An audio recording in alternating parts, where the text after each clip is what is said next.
மக்களுக்காக தான் திட்டங்களே தவிர திட்டங்களுக்காக மக்கள் இல்லை. தேசத்தோட அணுசக்தி தன்னாட்சிக்கு இந்த கனிம மணல் ரொம்ப முக்கியம்னா அதே தேசத்து மக்களோட குடித்தண்ணீரும் அவங்க உயிரும் அதைவிட முக்கியம் இல்லையா? இயற்கையை அழிக்காமலும் கனிமங்களை எடுக்க முடியும்னு உலக நாடுகள் நிரூபிக்கும் போது நம்ம ஊர்ல மட்டும் ஏன் மக்கள் தங்களோட வாழ்வாதாரத்துக்காக வீதிக்கு வந்து போராட வேண்டியிருக்கு? மத்திய அரசோட பொதுத்துறை நிறுவனமான IREL, அதாவது இந்தியன் ரேர் எர்த் லிமிடெட், மணவாளக்குறிச்சியில இருந்து பக்கத்துல இருக்கிற 8 கடலோர கிராமங்கள் வரைக்கும் சுமார் 2800 ஏக்கர் நிலத்துல ஒரு பெரிய கனிம மணல் விரிவாக திட்டத்தை கொண்டு வர பாக்குறாங்க. இதுல இருக்கிற உண்மையான தகவல்கள் என்னென்ன? யாருடைய வாதம் சரியானது? தமிழ்நாடு, கேரளா, ஒடிசான்னு 3 மாநிலங்கள்ல இருக்கிற உண்மையான பிரச்சனைகள் என்னன்னு பார்ப்போம். இந்த திட்டத்தால உள்ளூர் மக்களும் மீனவர்களும் சில முக்கியமான பிரச்சனைகளை முன்வைக்கிறாங்க. முதலாவது, வாழ்வாதார இழப்பு. மணல் அல்ல திட்டமிட்டிருக்கப்படுற நிலங்கள்ல பல இடங்கள் சாதாரண மக்களோட சொந்த நிலங்களாகவும் தென்னந்தோப்புகளாகவும் இருக்கு. ராட்சச எந்திரங்களை வச்சு மணலை அள்ளும் போது கடலோர பகுதி முழுக்க அழியும். தங்களுக்கு மீன் பிடிக்க இடம் இருக்காதுன்னு மீனவர்கள் பயப்படுறாங்க.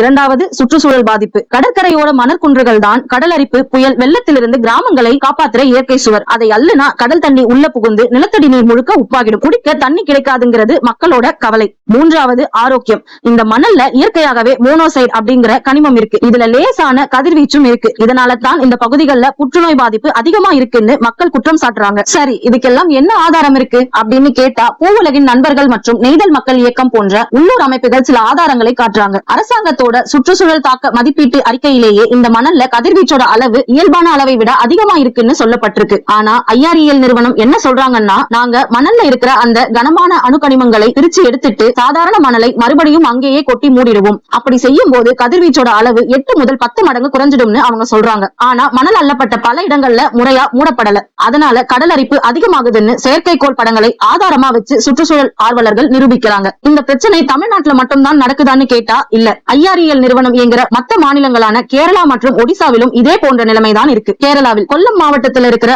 ஆலப்பாடு மற்றும் ஆலப்புழா மாவட்டத்தில் இருக்கிற தோட்டப்பள்ளி போன்ற பகுதிகளில் இதே மணல் அள்ளுற திட்டத்துக்கு எதிராக மக்கள் பல வருஷமா தொடர் போராட்டங்களையும் உண்ணாவிரதங்களையும் நடத்தியிருக்காங்க. கனிம மணல் அள்ளுறதால தங்களோட கிராமமே கடலுக்குள்ள மூழ்குதுன்னு அவங்க கோர்ட்டுக்கும் போயிருக்காங்க. ஒடிசாவோட சந்திரபூர் பகுதியில தான் IREL நிறுவனத்தோட மிகப்பெரிய பிளான்ட் இருக்கு. அங்கேயும் நில கையகப்படுத்துறது, விவசாய நிலங்கள் பாதிக்கப்படுறது தொடர்பா உள்ளூர் மக்கள் அப்பப்போ தங்களோட எதிர்ப்புகளை பதிவு செஞ்சுட்டு தான் இருக்காங்க. சுருக்கமா சொன்னா, கனிம மணல் எடுக்கிற எல்லா கடலோர மாநிலங்கள்லயுமே மக்களோட கவலை ஒண்ணு போலதான் இருக்கு. இப்போ 3 முக்கியமான கேள்விகளை நாம புரிஞ்சுக்கணும். முதலாவது, இந்தியாவின் அணுசக்தி தன்னாட்சி, ஸ்ட்ராட்டஜிக் அட்டானமி. உலக நாடுகள் மத்தியில இந்தியா யாருடைய உதவியும் இல்லாம சொந்த கால்ல நிக்கணும்னா நமக்கு அணுசக்தி மற்றும் விண்வெளித்துறை ரொம்ப முக்கியம். இந்த துறைகளுக்கு தேவையான தோரியம், டைட்டானியம், சிர்கோனியம் போன்ற மிக முக்கியமான கனிமங்கள் இந்த கடற்கரை மணல்ல தான் இருக்கு. இதை வெளிநாடுகள்ல இருந்து நாம காசு கொடுத்து வாங்க முடியாது. அதனால தேச பாதுகாப்புக்கும் சுயசார்புக்கும் இந்த கனிமங்கள் அத்தியாவசியம் என்கிறது மத்திய அரசோட தரப்பு. ஆனா அதே சமயம் இதை பொதுத்துறை நிறுவனம் மூலமா எடுத்து தனியார் கார்ப்பரேட் நிறுவனங்களோடு லாபத்துக்காக விற்கிறாங்களோ என்கிற சந்தேகமும் மக்கள் மத்தியில இருக்கு.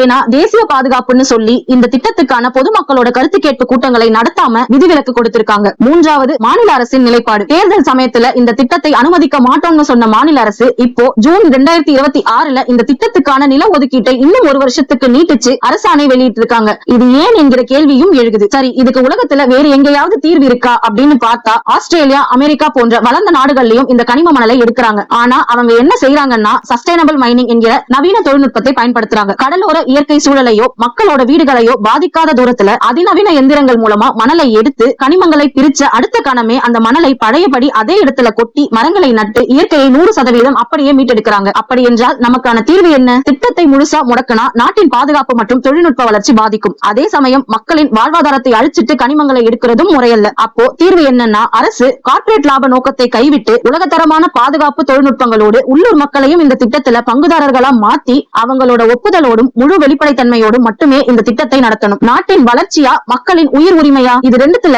எது முக்கியம்னு நீங்க நினைக்கிறீங்க? யாருக்கோ பிரச்சனை, நமக்கு என்ன? இவங்க எல்லாம் இப்படிதான் நாட்டுக்கு எந்த திட்டம் வந்தாலும் ஏதாவது ஒண்ணு சொல்லி எதிர்ப்பாங்க அப்படின்னு தயவு செஞ்சு நினைச்சிடாதீங்க.